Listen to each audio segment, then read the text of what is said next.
you on sports. And unfortunately, we don't have Ian with us today, but nevertheless, we will make things pretty interesting. We've got the Portland Trailblazers, who just went into the last game, Game 7 of the Western Conference Finals. Semifinal. What was that? Semifinal. Semifinals. Yeah, they're going to the Western Conference Finals. And so Game 7s have been crazy today. Now, yeah, we've got a lot to talk about. I know it's been a while since we've been on here, but let's just go ahead and pick right back up where we were. The Portland Trailblazers, can we take them seriously? Do we think that they have a chance to even go to the finals? They're gonna get swept. Get swept.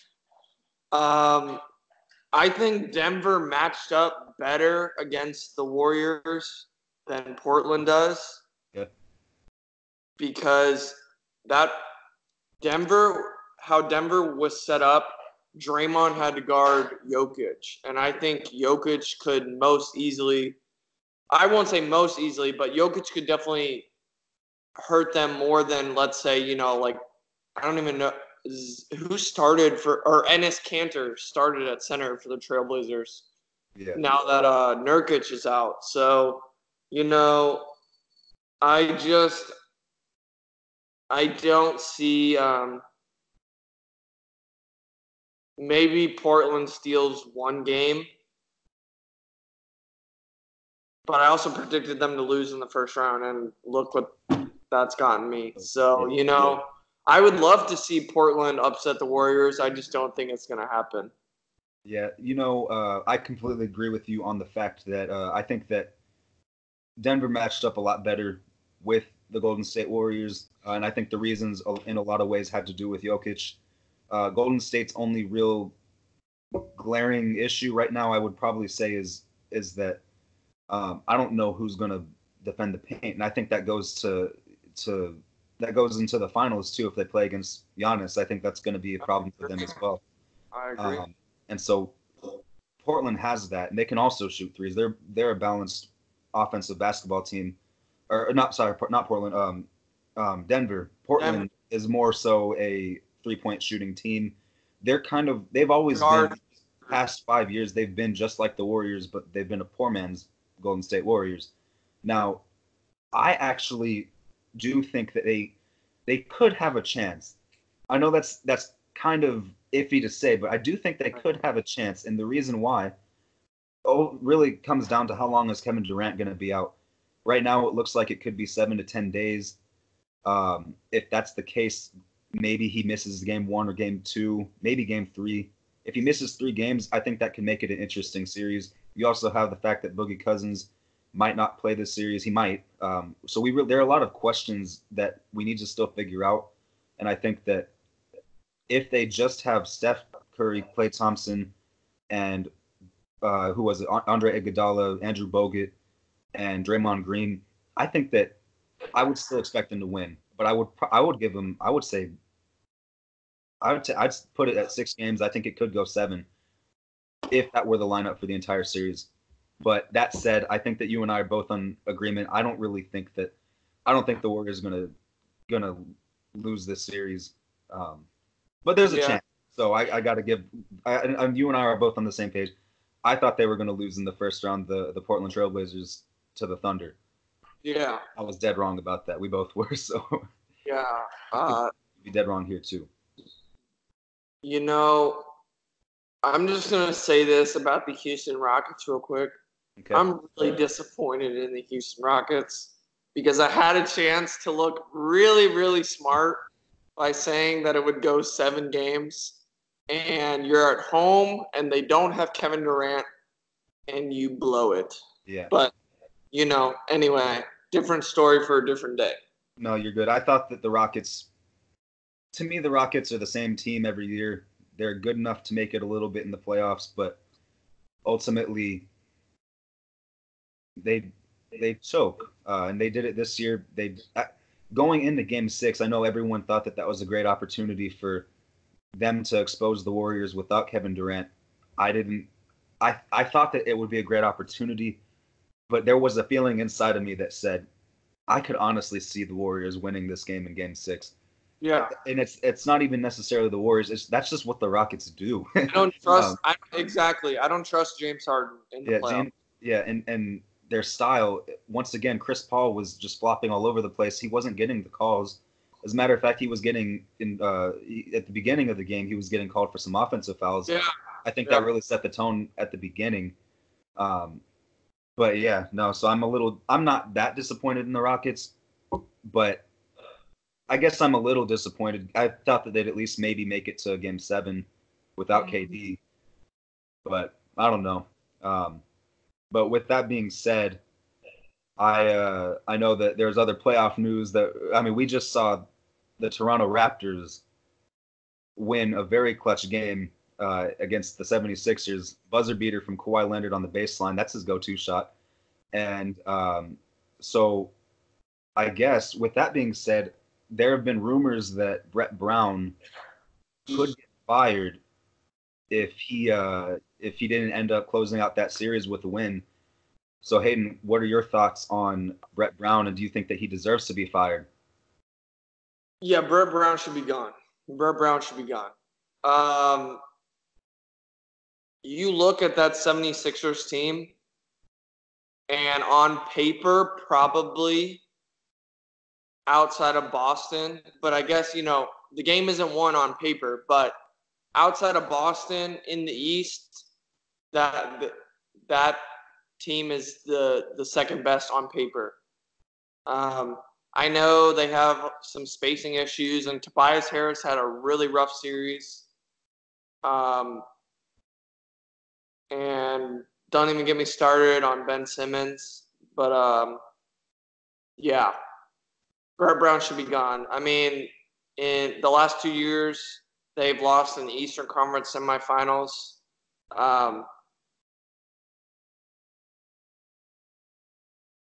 I think y'all come on here and consider Embiid the best big man in the NBA right now, right? I would say, yeah. He's also had health issues, but I would say he's the best big man, yeah. Yeah. You have the best big man in the NBA in a lot of people's minds. He's not mine, but you could see the argument for sure. You have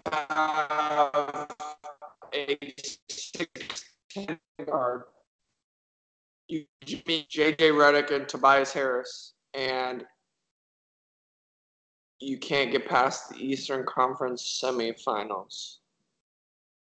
So I think, unfortunately, someone has to be blamed. And it's not ever going to be the players. It's always put back on the coaches now.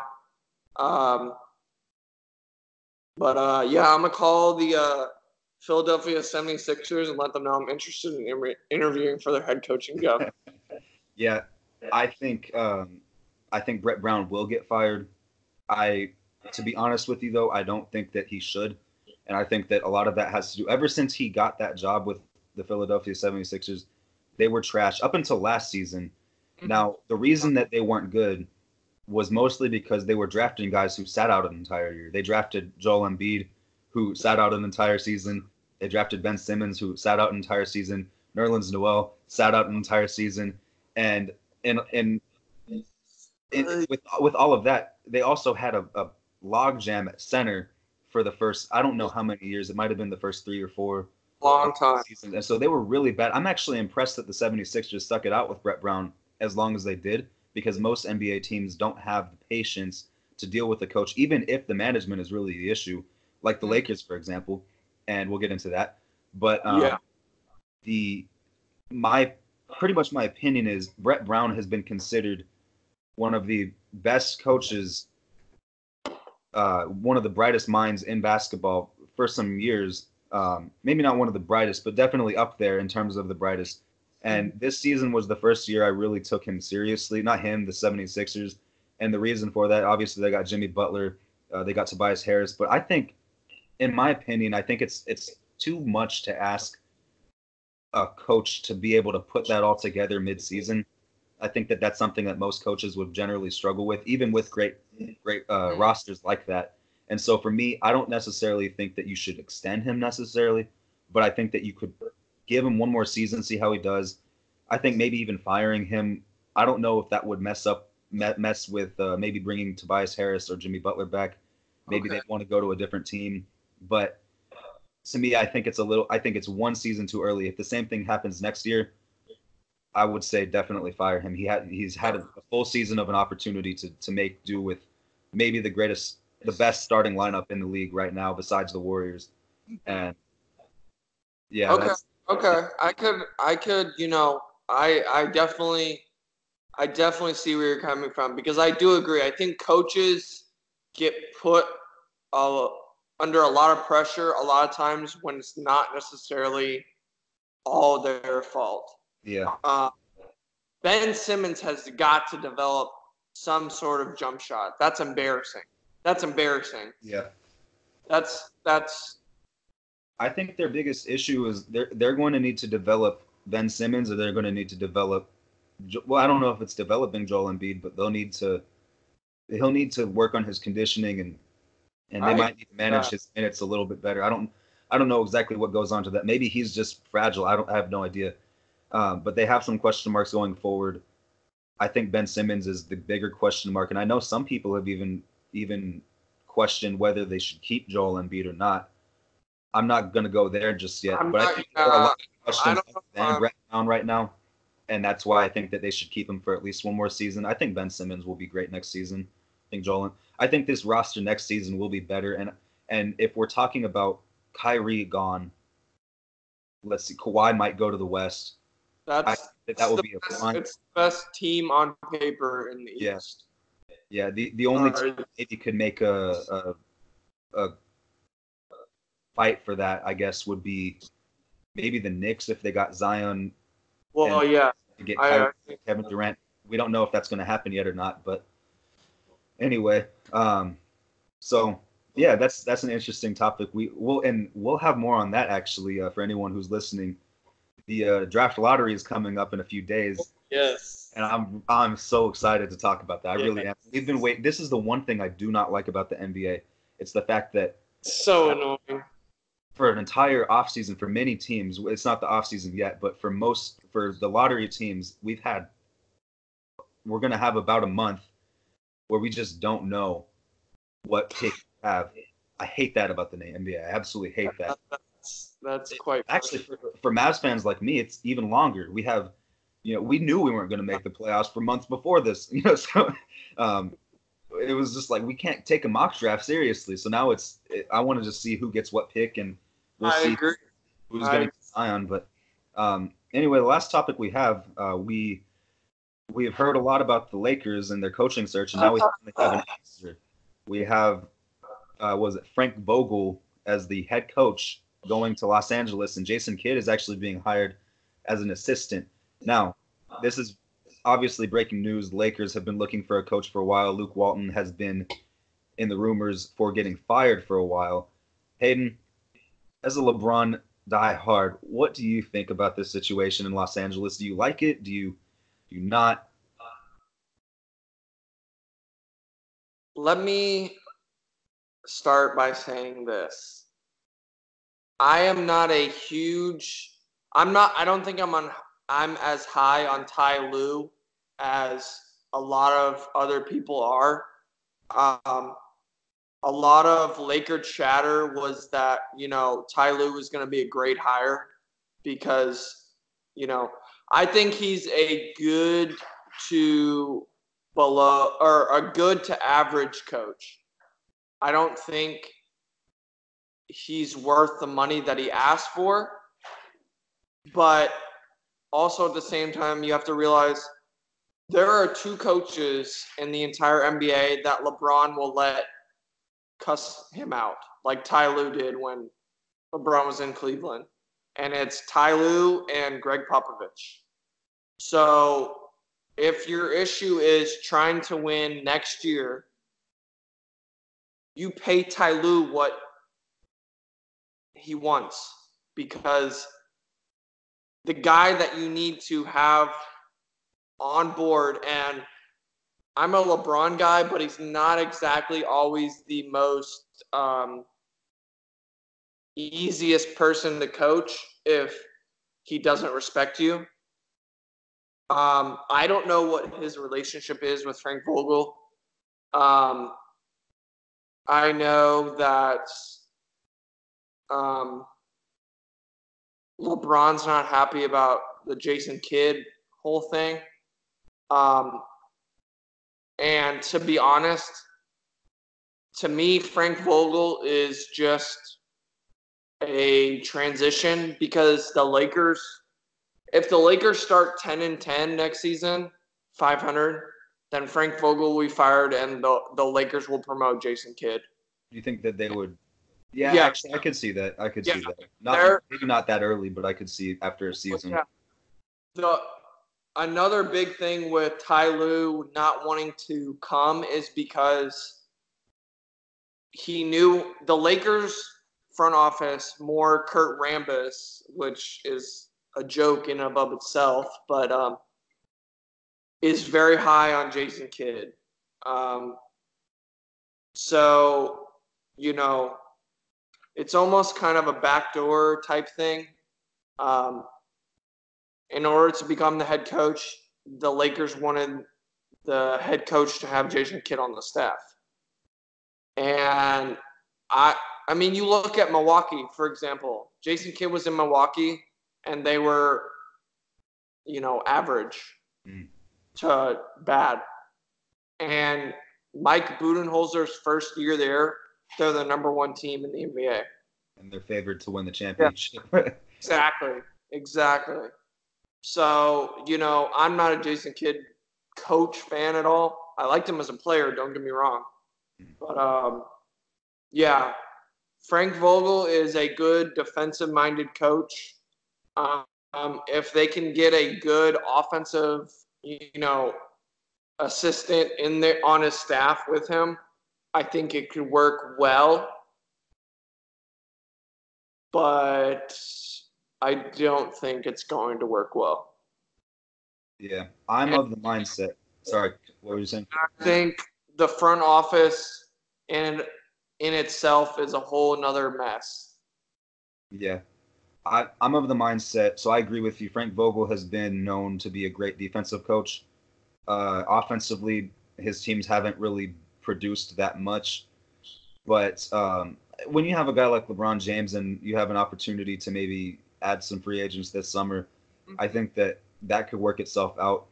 Mm-hmm. I'm actually not opposed to Frank Vogel being the coach, and I'm not opposed to Jason Kidd as an assistant. I would have been a little bit opposed to Jason Kidd as a head coach. Mm-hmm. I didn't think Jason Kidd should have ever started off as a head coach for the Nets. I don't think that the Bucks should have taken him as a head coach. I think that was way too premature. Guys don't go from being players to coaches immediately, head coaches. Just like that. That's not a formula for success. Jason Kidd, I think he could be a great coach one day. I think that he should have came out of the NBA, gone to be an assistant like he's going to right now, learned from somebody about coaching specifically, or even just waited until he's older. Maybe guys didn't necessarily take him as serious. Well, yeah. Just a player. That's a theory. I could be wrong. But basically, I think that Jason Kidd as an assistant coach, I'm fine with that. I think that's great. And I think that that's actually good for the future because if they do fire Frank Vogel, maybe Jason Kidd will have more experience under his belt. Maybe he'll learn some things over the next year or two that help him as a head coach. But right now, I don't have a problem with the hire, either of the hires.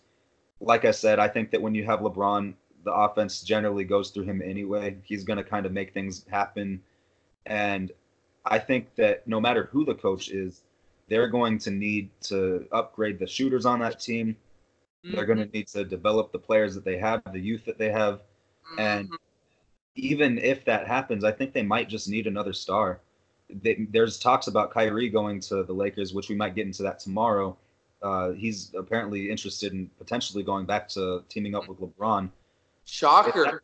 Yeah, exactly. Yeah, if that happens, take them a little bit more seriously, regardless of whether Luke Walton was there, or Frank Vogel or Jason Kidd or whoever, just because at least they have the talent. But and speaking of Luke Walton, I think one thing that I want to point out, because I haven't heard too much of this just yet, I don't think he should have been fired. I didn't think that it was agree. 100%. 100%. I The don't. only issue I had with Luke Walton was his rotations at the end of games. Mm. He had a lot of very weird rotations towards the end of games. But I agree 100%. You look at all the injuries on that Lakers team. I'm not saying they would have finished as a third seed, but when everyone was healthy to start the year, they were a third seed. Yeah. Obviously the whole trade deadline drama ruined some things. And I don't think LeBron took Luke Walton very seriously until it was too late. But yeah, I agree 100%. I think Luke Walton should have still had the job in LA, and I think Sacramento is going to benefit pretty nicely from his hiring. Yeah, I agree with that. I don't know. I think Luke Walton could be a good coach wherever he goes next. It could, or he is in Sacramento. So anywhere he goes or anywhere he could have gone, Luke Walton, I didn't think that there was a problem with him. The Lakers, everyone knows the management was the problem. They got rid of Magic Johnson, whether it was, secretly because they told him to get out or whether it was because he just wanted to get out. I think that might have saved them some problems, but ultimately, I don't think that you can blame the coach for. Did Luke Walton construct that team? No, he didn't. Magic Johnson did, and LeBron honestly did a little too. Exactly. And so I think that this is all. I mean, I don't think that they made the worst of it with Frank Vogel and Jason Kidd, but I don't think that this situation needed to happen in the first place. I agree. But, I agree. Yeah, completely. That's really all I've got to say for really all of those topics. I don't know. Is there anything else you're really wanting to talk about?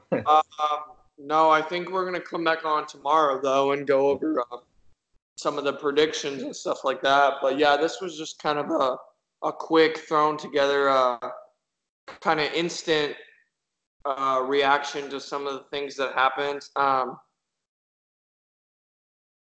So anybody who's watching this, I'm sure you'll probably be watching this on Monday the 13th.